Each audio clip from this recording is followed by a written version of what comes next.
gracias a todo el grupo por la invitación. Es un grupo maravilloso que he estado siguiendo durante todo este tiempo las charlas, los eventos, y me da mucho gusto. Gracias, María Inés, por la invitación. Bueno, tengo que compartir algunas imágenes porque realmente es casi imposible pensar en una presentación sobre la Guerra Civil Española sin imágenes, habiendo tantas, ¿no? Entonces, bueno, hoy voy a ofrecer un análisis de las memorias de guerra de Mica Echeverre, una militante anarquista, luego marxista, trotskista, santafesina, de origen judío, que participa en la Guerra Civil Española y asume el mando de una columna del POUM, las siglas para el Partido Obrero de Unificación Marxista.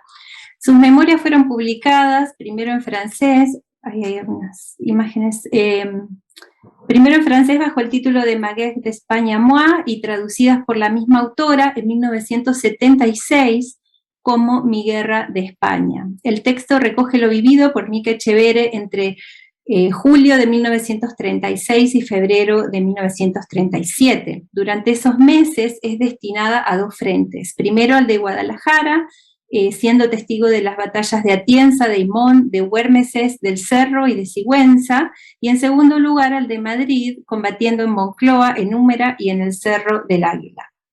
La exposición de hoy incluye un repaso por la vida de esta tan interesante como relegada figura en la historia de la presencia argentina, latinoamericana en la guerra, un análisis de las políticas de género en los conflictos bélicos, así como algunos contrapuntos entre la escritura de Mi guerra de España y otras publicaciones femeninas en Sudamérica en el contexto de la Guerra Civil Española.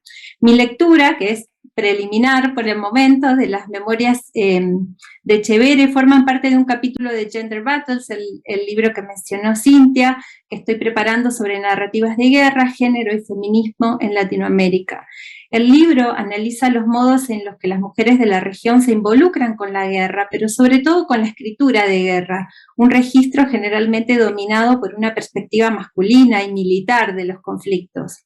En el estudio muestro que durante el siglo XIX las mujeres escriben sobre guerras articulando un discurso patriótico que las incluya no solo como participantes de los conflictos, sino también como narradoras y voces autorizadas de la historia nacional. Este enfoque de género, enraizado en los ideales patrióticos y republicanos, se va complejizando hacia finales del siglo XIX.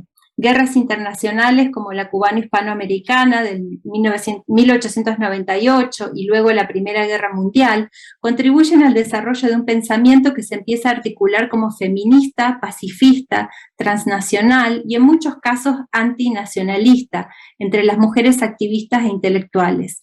De esta manera, mi trabajo traza contrapuntos entre guerras, discursos de género y pensamiento feminista desde mediados del XIX hasta la Segunda Guerra Mundial. Tanto en este trabajo concentrado en la Guerra Civil Española como en cada capítulo del libro, la idea no es entonces ofrecer un detalle de las guerras como evento histórico en el que se detalla una cronología y serie de actores y protagonistas concretos.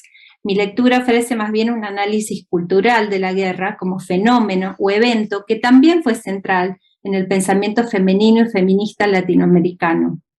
En otras palabras, sostengo que no se puede pensar en el feminismo y las políticas de género sin estudiar el rol de las guerras, a la vez que una historia de la guerra no puede ignorar las relaciones y debates de género que se articulan como causa y consecuencia de la misma.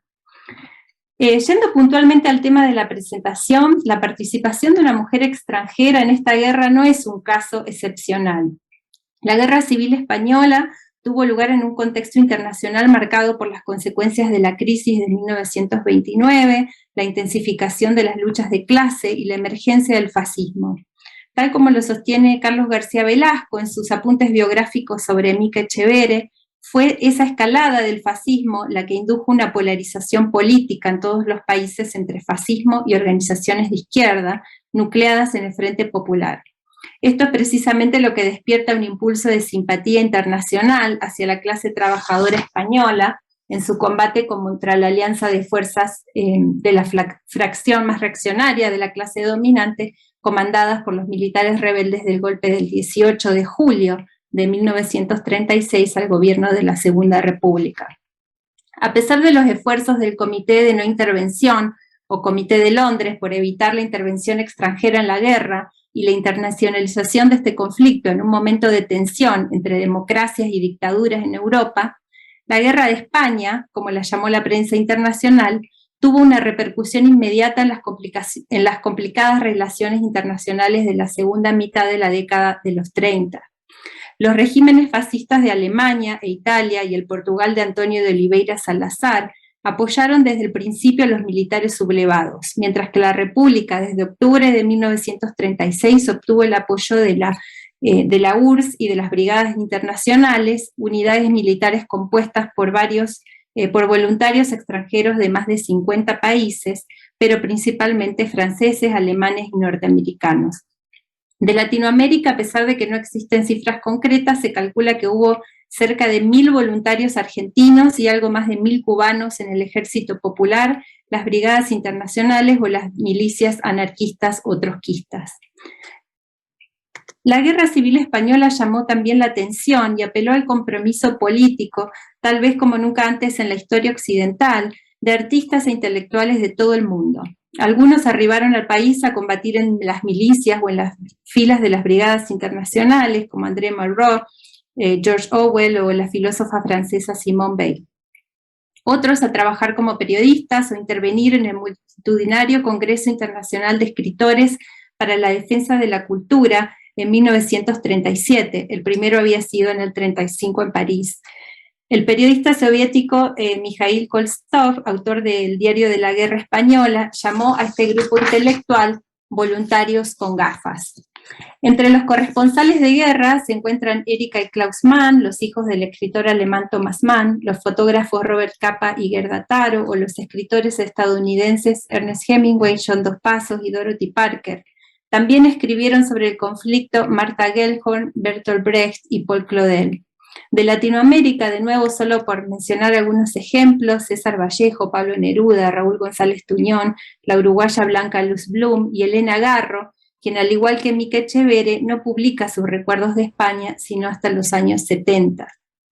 Gabriela Mistral dedicó las ganancias de su libro Tala de 1938 a los niños españoles evacuados en Chile y promovió a finales de ese año un llamado por los niños españoles que solicitaba a las mujeres de América dar refugio a los menores víctimas de la guerra.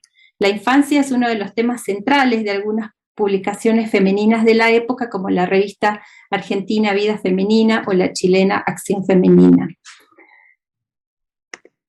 Mica Echeverre ocupa un lugar complejo entre la acción y el pensamiento o militancia intelectual, una tensión que va a ser central en todo su relato. En las memorias aparecen constantemente voces y personajes que insisten en que su rol está fuera de la guerra, en Francia o desde Argentina, transmitiendo a los obreros la importancia de la lucha popular en España y solicitando apoyo internacional, como también lo harán las mencionadas revistas sudamericanas. La súplica, el pedido, sobre todo el encabezado por las mujeres, constituye un aspecto fundamental después en el exilio español, como lo ha estudiado Guadalupe Adames Castro en su libro Gritos de Papel, que lo tengo por acá, después podemos hablar de eso. Como anticipaba Micaela Feldman, que es un nombre legal, nació en 1902 en la provincia de Santa Fe, Argentina, en Moncesville, una colonia judía fundada en 1889. Sus padres, como muchos de sus habitantes fundadores, habían llegado a la Argentina huyendo de los pogroms. La familia se traslada más tarde a Rosario, donde Micaela Feldman estudia en el Colegio Nacional y adhiere a un grupo anarquista de esa ciudad. Ya en Buenos Aires, donde estudia odontología, integra la agrupación femenina Luisa Michel y se une al grupo Insurrexit, compuesto por estudiantes anarquistas que apoyan la Revolución Rusa de 1917 y la Reforma Universitaria Argentina de 1918.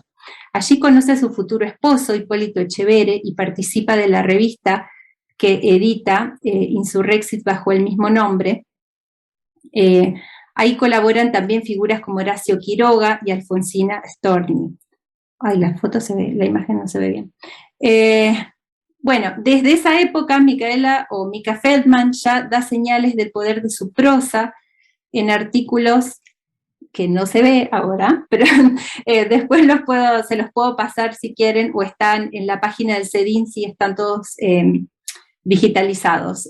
Nuestro voto o Nuestro lugar son artículos de Mica, ambos de 1920, en donde explora las relaciones entre género y clase a la hora de discutir el voto femenino o el lugar de la mujer en la reconstrucción social después de la Primera Guerra Mundial. Una cita de Nuestro voto es: en la lucha de clases somos una clase más que reclama sus derechos, dice sobre las mujeres, ¿no? En 1924, Mica se incorpora al Comité Comunista Femenino y participa de la campaña por la Ley del Trabajo de la Mujer y los Menores. Junto con su marido se va sobre el final de los años 20 a recorrer la Patagonia con un consultorio odontológico ambulante. Ahí comienza lo que ella articula en su texto, en las memorias, ¿no? Como una búsqueda constante de esa revolución que imaginaba desde sus primeros pasos en la militancia estudiantil. Una revolución que se gesta en el pensamiento, con ideas que llegan a la Argentina y se adaptan a la lucha obrera local, y que después Mica y su marido continúan como rastreando en espacios físicos y contextos políticos donde se puedan concretar. En el sur argentino recogen testimonios de los sobrevivientes de los fusilamientos tras las huelgas patagónicas de los trabajadores anarcosindicalistas en la industria de la lana, lo que se llama o se conoció como la Patagonia Rebelde.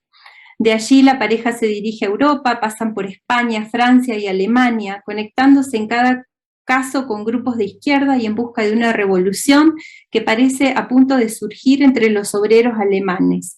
Contrariamente, son testigos del ascenso del nazismo, que los lleva otra vez a Francia, donde conforman el grupo parisino comunista disidente Quefer, y de vuelta a España. Mica e Hipólito Etcheverry llegan a Madrid justo antes del inicio de la guerra. Enseguida Hipólito es asignado jefe de una columna del POUM y un mes después él muere en combate en el frente de Sigüenza y Mica se queda al frente de la milicia como capitana. El rol de Mica como miliciana suma a su relato y a ese perfil complejo que mencionaba entre su formación como intelectual y su rol como activista el factor de género, aunque como vimos la temática del feminismo y el papel de las mujeres haya estado desde sus inicios, entre sus principales puntos de formación política. Las memorias de Mica Etcheverry, por un lado, invitan a revisar el recuento oficial de la guerra, que tendió a olvidar los nombres y protagonismo de las mujeres, pero por otro lado también muestra que las mujeres no lucharon a la par, como muchas veces se dice en algunos textos reivindicativos, ¿no?, de la participación de las mujeres, sino que la presencia femenina es motivo constante de debates, discusiones sobre las divisiones de tareas y conflictos entre los diversos posicionamientos ideológicos que confluyen en el bando republicano en este caso, ¿no? Entre julio y diciembre de 1936, varios miles de mujeres combatieron enroladas en las milicias populares y 5 de cada 10 voluntarias combatieron con el uso de armas.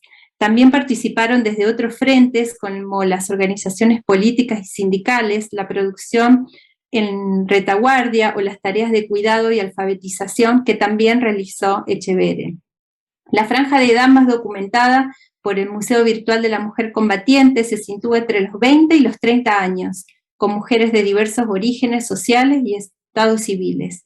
En cuanto a su filiación política, algunas estaban vinculadas a grupos anarquistas o comunistas, pero también socialistas, republicanos, vascos o catalanistas.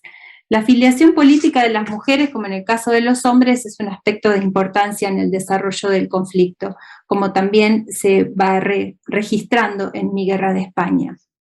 Con la creación del Ejército Popular de la República y la militarización de las milicias populares, el número de mujeres movilizadas en el frente decayó significativamente. Si bien no se las expulsó directamente, a partir de la publicación de los decretos de militarización de las milicias populares, la mayoría de las mujeres fueron enviadas a la retaguardia o relegadas a trabajos auxiliares. Mica da cuenta de este fenómeno a partir de 1937. Para este momento, con las milicias del POUM reducidas, el grupo al mando de Mica pasa a integrar una brigada, la número 38 del ejército, y a ella se le pide que abandone su puesto de comandante y que pase a ocupar el rol de capitán ayudante. lo que Mika interpreta como una forma de desplazarla del combate y de la toma de decisiones dentro de la estructura oficial militar.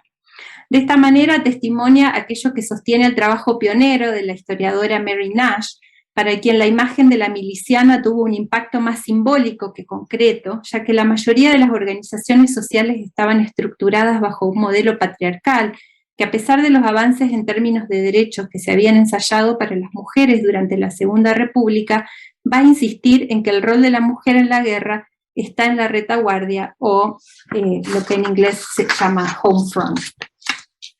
En relación con esto resulta entonces sugerente el posesivo de las memorias, ¿no? Mi guerra. El gesto de apropiación, de hacer suyo este momento histórico que pareció plasmar en un comienzo la ansiada revolución, es uno que está atravesado por varios aspectos a los que me voy a referir brevemente, por ahí más sobre unas cosas que otras.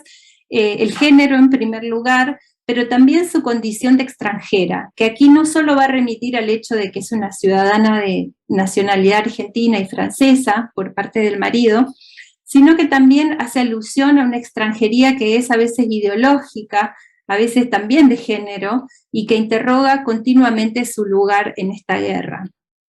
Mi guerra de España se apropia de la guerra desde el recuento en primera persona, sobre la base de una experiencia propia a la que se suman ciertos tintes de ficcionalización, en un texto escrito a lo largo de 40 años por una mujer que toma como empresa consciente, según lo que puedo leer, el registro de sus memorias en clave de género. Esta mirada que recae en el género se plasma en incontables momentos del relato. Explica, por ejemplo, el momento en que, llegados al combate, su marido Hipólito va al frente de batalla por su experiencia en tácticas de guerra, mientras que ella dice, y voy a leer una cita, sin que haya mediado ningún acuerdo entre Hipo y yo, Hipo es Hipólito el marido, me he instalado desde el comienzo en funciones más pesadas que heroicas. Velar por la limpieza de los locales y de los hombres, escribir las cartas a las familias de los que no saben escribir, obtener de Madrid ropa y calzado, impedir las riñas, organizar un botiquín y no sé cuántas cosas más. Mika asume tareas de cuidado que replican en la campaña el ámbito doméstico del hogar. Entre estas tareas también se encuentra la de vigilar a aquellas mujeres, como una apodada la Abisinia, que insistían en el uso del fusil. Es decir, no solo toma en el comienzo un rol doméstico, sino que se le asigna también la tarea de velar porque ninguna otra mujer exceda esos límites. Esta concepción binaria y segmentada de las funciones parece estar internalizada por todos los actores, inclusive por ella misma, quien más adelante también va a hacer referencia a una cita, oficio de mujer que me toca cumplir en medio de los combatientes y que me aparta de las armas. Esto nos lleva a pensar que tal vez de no ser por la muerte de su esposo, Mika no hubiera logrado el espacio de liderazgo que luego consigue, o hubiera tenido que desplegar una serie de negociaciones diferentes para conseguirlo. Tras la muerte de Hipólito en el campo de batalla, la posición de Mika se transforma al ser elegida por los propios milicianos para sustituirle, mandando la compañía. A partir de este momento, Echeverre busca construir una posición igualitaria para mujeres y hombres en la columna. Entre los todavía limitados estudios sobre mi guerra de España, la mayoría de ellos, como voy a hacer yo ahora, hacen referencia a un episodio ilustrativo de estas dinámicas igualitarias en particular. Estando en Sigüenza, un grupo de milicianos se niega a barrer y a recoger sus camas porque piensan que es un trabajo de mujeres que pueden hacer las 4 milicianas que estaban ahí presentes. Arguyen también que en el batallón Pasionaria del 5º Regimiento en Madrid, solo las mujeres son quienes lavan, limpian y hasta, una cita, remiendan los calcetines.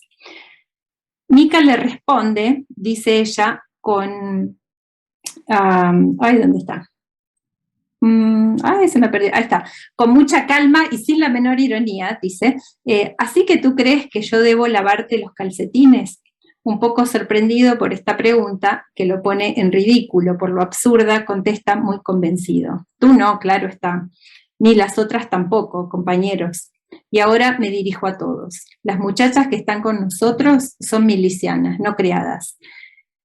Estamos luchando por la revolución todos juntos, hombres y mujeres, de igual a igual. Nadie debe olvidarlo. Y ahora, rápido, 2 voluntarios para la limpieza. La cita pone en evidencia varias cuestiones. Primero, confirma que la división de funciones de acuerdo al género era la norma dentro de las milicias. Usualmente esta segmentación se atribuía a la debilidad física y a la falta de entrenamiento de las mujeres con las armas, que sin embargo también era cierto entre un amplio número de hombres sin experiencia militar, y contrariamente a su gran destreza o entrenamiento, ¿no?, para las tareas hogareñas como la cocina o el cuidado de enfermos y heridos. Así, mientras la guerra desorganiza las estructuras sociales y aúna esfuerzos de diversos sectores políticos en contra del fascismo, todos parecen, sin embargo, acordar en la continuidad de las estructuras patriarcales. Pero por otro lado, la cita también refiere a la complejidad del poder y la transversalidad de las categorías de género. Ese tú no, claro está, nos habla de una desigualdad también entre las mujeres, de acuerdo a su clase, nivel educativo y motivo por el cual se han unido al combate. Mica nuevamente es una combatiente, pero con una afiliación y formación política que la diferencia, tal vez, del resto de las mujeres del pueblo ante la mirada de los milicianos. Y una vez más también ha llegado como esposa de un hombre que se convierte rápidamente como en un héroe de guerra, ¿no? Y eso le da otro lugar. Mica Echeverre, sin embargo, intenta revertir estas dinámicas de poder entre hombres y mujeres, por un lado estableciendo la igualdad de condiciones entre los géneros en el campo de batalla y en la retaguardia, pero también haciendo un uso estratégico de esas mismas divisiones y preceptos patriarcales. La mujer gana aceptación y liderazgo siendo para muchos de los milicianos y milicianas, en sus propias palabras, una mamá de guerra. Esto lo dicen en un momento que acepta que un chico que tiene 14 años y que ha mentido con su edad para ser aceptado en el grupo, y bueno, todos le dicen que se tiene que ir porque es muy chico, porque es muy joven, y ella dice que prefiere que se quede ahí antes de que vaya a cualquier otra milicia donde le falte alguien que lo cuide cuando esté enfermo. Esta mujer que confiesa en este mismo texto haber renunciado a la maternidad para no tener ninguna atadura o responsabilidad que le impida unirse a un proyecto revolucionario, asume como propios los atributos maternales a la hora de hacerse un lugar en el ejército popular. Este maternalismo bélico, redefiniendo un poco el concepto de Marcela Nari sobre maternalismo político, resulta por demás interesante, en tanto funciona ambiguamente como habilitador y como obstaculizador de su dominio en la guerra. Así Mica va asumiendo perfiles plurales y contradictorios que cuestionan las diferencias de género, a la vez que convenientemente las utiliza para también desafiar los límites masculinos y masculinizantes de la guerra. Cuando logran escapar de la catedral de Sigüenza, donde se refugian de los bombardeos aéreos en lo que algunos milicianos imaginaban como un alcázar rojo, en referencia a la toma del alcázar de Toledo por parte del ejército sublevado, Mica se permite consolar a un joven que está llorando por miedo y dice, yo que soy mujer tengo derecho. Y entonces transforma esta sentimentalidad femenina asociada a la debilidad en una ventaja de las milicianas frente a sus pares hombres a quienes no se les permitiría una expresión de afecto similar. La retórica maternalista también será motivo recurrente en las revistas femeninas sudamericanas, que siguen el día a día de la guerra expresando solidaridad con las mujeres y el pueblo español en general, pero también valiéndose de la guerra para articular un pensamiento feminista y antifascista local, que atienda a cuestiones puntuales del contexto vernáculo como el sufragio, la infancia y la defensa de los gobiernos democráticos. Esta. Vida Femenina, por ejemplo, fue una de las publicaciones del Partido Socialista en Argentina desde 1933. La revista tocaba diversos temas de la política y la economía nacional e internacional, que, como explica Gisela Manzoni, intentaban mostrar cómo estas cuestiones del orden social repercutían o incumbían a las mujeres. Sobre la guerra se destaca la voz de Alicia Moró de Justo, médica argentina reconocida por su labor feminista, socialista y sufragista, Moró de Justo, como otras socialistas, venían ya desde la Primera Guerra Mundial militando por la paz, el desarme, la desmilitarización de la educación pública en el país. La postura se renueva ante esta otra guerra, aunque con el transcurso de los años y ante una inminente Segunda Guerra Mundial, las posiciones van mutando entre ellas, ¿no? En el número 31 de febrero de 1936, creo que es el recuadro del medio, la imagen del medio, aparece en Vida Femenina la colaboración de Nelly Barrio, de 11 años de edad, que se llama Horror a la Guerra, un texto breve que cuenta la historia de una familia deshecha por la guerra y que en el encuentro final entre el hijo y la madre se interpela diciendo: madres, inculcad en la mente de vuestros hijos el odio a la guerra. Ya durante la guerra, la revista organiza campañas de apoyo a las mujeres españolas, invitando a las argentinas a unirse a partir de tareas domésticas como el tejido. Esta es la primera sobre el tejido. Para llevar abrigo a los milicianos. Creo que acá hay otras campañas también. Y en las cartas a las mujeres de noviembre de 1936, la abogada y educadora feminista Marta Sematán, desde sus hogares, es decir, la cuestión de la guerra las debe interpelar a salir al debate público y la vida política plena. Es este artículo, el último. No es casualidad, por eso, que el recuadro que le sigue, el que está abajo del artículo, incluya una frase de Anatole France sobre el sufragio femenino. De esta manera, los comentarios sobre la guerra y el de las mujeres como madres en ella resultan un modo concreto e inmediato de probar la necesidad de un derecho cívico como el voto en Sudamérica. La revista chilena Acción Femenina, fundada por el Partido Cívico Femenino, igualmente delinea lo que Claudia Montero llama la figura de la madre combativa en sus artículos sobre la Guerra Civil Española. Montero explica que en Chile esta imagen se reprodujo y transcribió literalmente la idea surgida desde la propaganda republicana que celebra el rol de las mujeres en la retaguardia y de manera colectiva. En el contexto chileno, la imagen maternal pero combativa fue propicia para la lucha antifascista, sin proponer una feminidad transgresora. Ejemplo de esto es la breve nota Todas son madres, que busca unir a las mujeres en contra de la guerra, más allá de sus posiciones ideológicas. La reproducción del discurso de María Zambrano, La mujer en la lucha española, en el cual la autora destaca el instinto materno de la mujer en la guerra, o la nota sobre el homenaje a la mujer española, donde se nota que los asistentes son centenares de madres con sus tiernos hijos. A pesar de que el pacifismo profesado por estas publicaciones parece contrario al espíritu revolucionario de Etcheverry, una y otra destacan desde una posición de género las funciones de cuidado como estrategia de acción. El aspecto afectivo también es central en ambos polos del registro bélico. Y por último, en cada caso se da relevancia a la red femenina, a las mujeres como colectivo de resistencia en la batalla, en las revistas, en la escuela, en el hogar. Además de presentarse como madre, Etcheverry reflexiona sobre su sexualidad. La sexualidad femenina es un motivo por demás relevante en la historia de toda guerra y ejército. En este caso en particular, la sexualidad de las mujeres fue negativizada y reducida a la práctica de la prostitución. Fue motivo de numerosos carteles creados por el gobierno republicano y agrupaciones asociadas. Aunque la Segunda República adoptó políticas de género más igualitarias, que incluían marcos legales progresistas para la prostitución, los carteles durante la Guerra Civil sugieren una postura misógina que estigmatiza el intercambio sexual en la guerra y que equipara la prostitución con enfermedades venéreas y a estas con el enemigo, la deserción o las armas de destrucción masiva.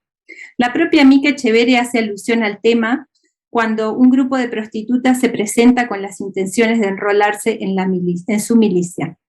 Delante de estas mujeres, Mica se siente interpelada en su feminismo y lo que hoy llamaríamos sororidad. Si en sus años de juventud, influenciada por el espíritu anarquista, la supo llamar, cito, nuestras hermanas las putas, ahora, en el medio de una guerra y como comandante, dice lo siguiente: frente a estas hermanas que hoy se nos acercan, no me siento fraternal. Rencor, quizás también celos, porque nuestros compañeros las miran complacidos. pienso enseguida que no debemos aceptarlas. Si bien es capaz de reconocer los límites de su aceptación y lo contradictoria que resulta su decisión de no aceptar a este grupo de mujeres, Mika parece asumir aquí el carácter amenazante que el discurso militar oficial asignaba a las prostitutas. El rencor que le provoca la complacencia masculina hacia estas mujeres deja entrever también la parte de su subjetividad como mujer vinculada con la sexualidad y el deseo que las prostitutas parece que exhiben, mientras que ella reprime. Sobre la segunda mitad del relato, Mika narra un momento de tensión sexual con un compañero, Antonio Guerrero. Ella se pregunta, todavía no llegué, ¿de dónde me ha venido esa debilidad, esa traición de una carne reprimida? Me pongo a odiar con todas mis fuerzas esta flaqueza que me devuelve a la humilde condición de mujer, tan bien escondida hasta aquí. Ante campañas y discursos que marcaban un paralelo entre sexualidad femenina, prostitución y traición a la causa republicana, es natural pensar que la reacción de Mika sea el rechazo a esas mujeres que explotaban su sexualidad y a sus propios deseos de hacerlo. El episodio con Guerrero la lleva a repasar su historia desde la llegada a la milicia del POUM y concluye, ahora sí, ¿qué soy yo para ellos? Probablemente ni mujer ni hombre, un ser híbrido de una especie particular a quien obedecen ahora sin esfuerzo, que vivía al comienzo a la sombra de su marido, que lo ha reemplazado en circunstancias dramáticas y que no ha flaqueado, que siempre los ha sostenido y colmo de méritos ha venido desde el extranjero a combatir en su guerra. Mika plantea aquí un recorrido que parte de su imagen como mujer dependiente a una líder que es obedecida a pesar de su género y su extranjería. Pero ese recorrido no es lineal, como vimos, y la definición de sí misma como ser híbrido, por fuera de las categorías binarias hombre-mujer, son, en mi opinión, las que le permiten ir y venir respecto de los estereotipos o funciones tradicionales para los géneros. Entrar y salir del rol de madre y capitana, tomar el fusil y por momentos la cuchara para repartir jarabe a los enfermos. Echeverre concluye su argumento diciendo que en definitiva ella es una mujer, y cito, a la cual se le perdona su sexo en la medida en que no se sirve de él. Es decir, en tanto su sexualidad no interfiere en la economía y relaciones de guerra. Varias pensadoras feministas como Carol Pateman, Lucy Irigaray y Celia Morós han compartido reflexiones sobre la mujer como objeto mercancía. En su capítulo Women on the Market, de This Sex Which is Not One, por ejemplo, Irigaray afirma que en las sociedades patriarcales primitivas el hombre ve al hombre como su semejante, mientras que la mujer adquiere valor y reconocimiento durante los intercambios familiares. Las mujeres, quienes permanecen ajenas a determinar el orden social, son relegadas a servir como objetos de mediación de las negociaciones masculinas.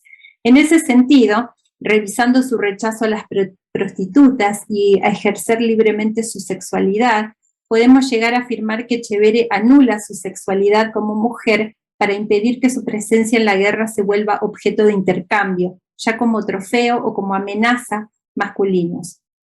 Se trata entonces de una represión, pero que funciona también como liberación y resistencia a las estructuras fijas para la mujer. Es también una estrategia de permanencia en el ejército, ya que Mary Nash incluso argumenta que las milicianas eran comúnmente asociadas con las prostitutas o con la prostitución, y esto funcionó como otro motivo para relevar a las mujeres del frente de guerra. Por el contrario, al ser asexuada, Mika no puede ser vista como una alarma o peligro contaminante para los soldados y así permanecer entre ellos como sujeto que toma decisiones y que es finalmente respetada pese a las afrentas constantes, directas e indirectas que debe sortear en el día a día de la guerra. Las diferentes formas de entender o ejercer su identidad de género en la guerra están también estrechamente vinculadas al tema de la autoridad y la violencia. Echeverre reconoce que al no ser hombre no puede ejercer su poder recurriendo a la violencia física como muchos de sus compañeros lo hacen para su propia disconformidad. Ella comenta muy negativamente algunas ejecuciones que se daban entre las milicias, el tema de las quemas de iglesias y la negación de los soldados a cultivar los campos de los lugares a donde van. Hay varias escenas que se pueden comentar después. Ella no puede presentarse, como lo dice ella, pistola en mano. ni tampoco puede exponer como mujer su cuerpo como único valor de cambio. Debe encontrar así vías alternativas y sutiles como las mencionadas del maternalismo y la hibridez genérica. Desde esas poses intermedias entre el hogar y el campo de batalla, entre lo masculino y lo femenino, su forma de ejercer la autoridad será también diferencial.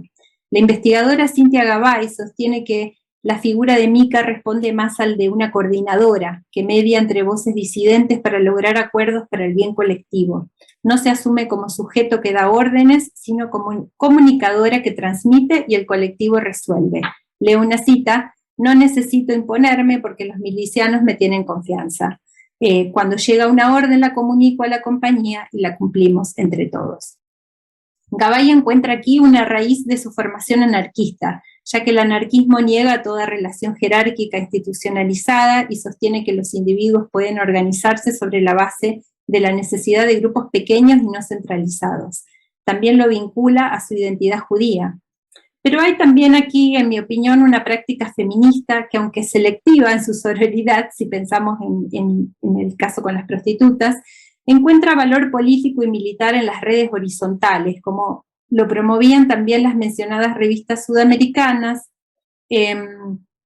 y otros organismos españoles, como el de las mujeres anarcosindicalistas Mujeres Libres, que está ahí la publicación en la imagen, al que Mica se adhirió cuando dejó el frente. Este grupo perseguía la liberación femenina y la revolución social como parte de un mismo proceso, algo que no todos los sectores de izquierda estaban dispuestos a aceptar. Y para 1938 había alcanzado casi 30.000 miembros en toda España.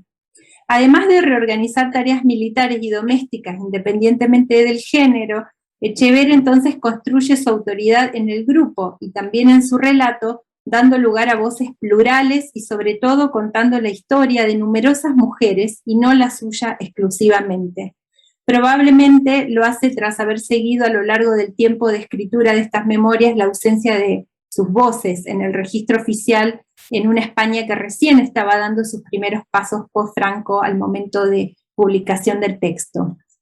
Así aparece a través de relatos de otros la figura de la pasionaria. ¿Por qué se me...? Bueno, creo que había puesto una imagen que no está. La líder comunista Dolores Ibarruri, conocida por acuñar el grito de guerra "no pasarán" contra las fuerzas del fascismo, que también fue atacada por este sector aludiendo a su sexualidad, ¿no? O se la trataba como un varón o como una prostituta. Están además Carmen, de 18 años, y Emma, de 16, militantes del POUM. A Emma, cito, tan pequeñita en su mono de miliciana, que la llamamos nuestro soldadito de chocolate. A ella Mica se la encuentra más tarde en su ida de la catedral de Sigüenza, corriendo, ciega y sorda del miedo, y sin reconocerla se enreda en sus piernas buscando refugio. Aparece también la historia de la enfermera ex monja que se convierte al comunismo por el amor de un miliciano. O Manolita la Fea, que viene de la columna pasionaria huyendo de las funciones domésticas a las que eran destinadas allí exclusivamente. Ella y su amiga Nati se muestran ansiosas por probar su destreza con el fusil. Es Nati quien afirma, cito, "yo no he venido al frente para morir por la revolución con un trapo de cocina en la mano". O la historia de la Chata, una madrileña querida y al borde de la muerte, insiste en que Mica debe salir del combate y buscar apoyo internacional desde su país. Le pide que antes entregue una foto de ella con su traje de miliciana y el fusil cruzado a la espalda a su madre. Dice, inventa lo que te parezca mejor para que la pobre no pierda la esperanza de volver a verme. Mica quiere calmarla ocultando o dándole parcial información sobre las bajas republicanas a la Chata, y esta busca lo mismo para con su madre. Ambas coinciden en el interés por crear y por creer en historias que, más allá de su verosidad, generen fortaleza entre mujeres y un sentido nuevo de la guerra el que surge de las redes femeninas. El de Mica en la guerra es entonces un poder que no se ejerce sobre, sino con o para, es decir, como un poder que empodera, como lo han entendido algunas feministas norteamericanas como Jan Baker Miller o Virginia Held. Ella resignifica el poder desde su experiencia de género y de esta manera lo reconceptualiza y lo desplaza de los sentidos tradicionales. Poder como centrado en el Estado, masculinizado o entendido como dominación o control sobre otros. En lugar de la fuerza y la violencia, Echeverre ejerce un poder relacional y colectivo que se fortalece orgánicamente entre los sujetos que comparten el espacio de la milicia con ella. Mica no rechaza el poder, pero busca formas productivas de utilizarlo como transformación de sí misma y de otras y de otros. Estas formas diferenciales de hacer la guerra o la revolución la llevan también a no dudar al momento de distanciarse de las órdenes o direcciones ideológicas de su propio grupo. Adapta sus principios, pero también marca sus límites. Las memorias de Echeverre despliegan una mirada con distancia al discurso oficial de la guerra. Son también una crítica al Estado republicano que promete refuerzos y provisiones que no llegan y que poco a poco hacen que esa revolución utópica se perfile como un fracaso bélico y social, mucho antes del final del conflicto.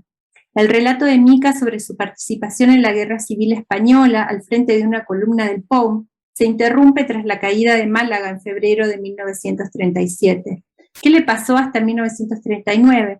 ¿Por qué interrumpe su relato en ese momento? ¿Por qué no cuenta nada sobre su persecución política posterior? Creo que lo expuesto hasta ahora responde de alguna manera a estas preguntas. La utopía revolucionaria con la que inicia el relato se va disolviendo en el transcurso de la guerra, los espacios que ocupa mutan y se militarizan o politizan de una manera que ella ya no distingue como propias, no son su guerra de España. Mica Echeverre combate en la división de Cipriano Mera hasta junio de 1938, cuando la CNT, Confederación Nacional del Trabajo, le encomienda instalarse en un hospital de Madrid para ocuparse de tareas de formación y cultura que ya desarrollaba desde antes en el combate. En 1939 es detenida por una patrulla franquista, pero logra refugiarse en un liceo francés.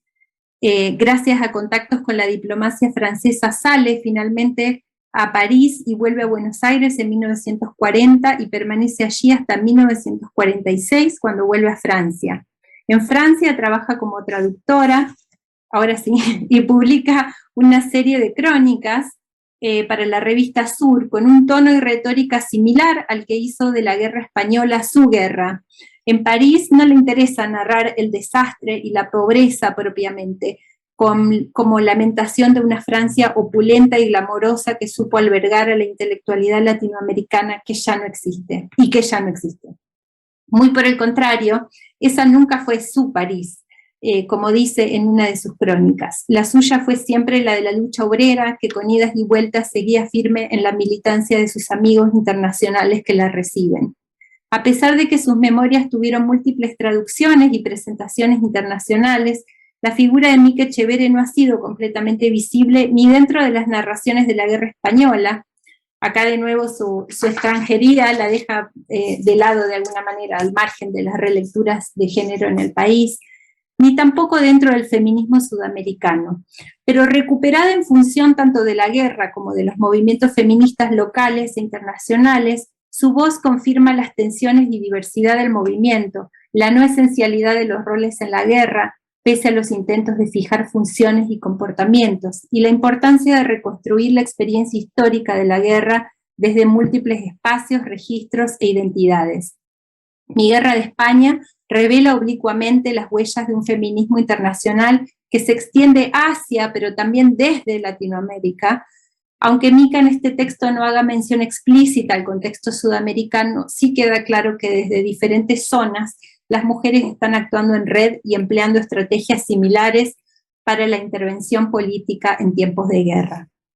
Para terminar, considero importante que el estudio de las vivencias y actitudes de las mujeres en tiempos de guerra incluyan no solo la pluralidad de experiencias que van más allá de la víctima y de la heroína, sino también los cambios y las permanencias en las relaciones de género que le dan forma a la guerra y que son formadas también en función del conflicto.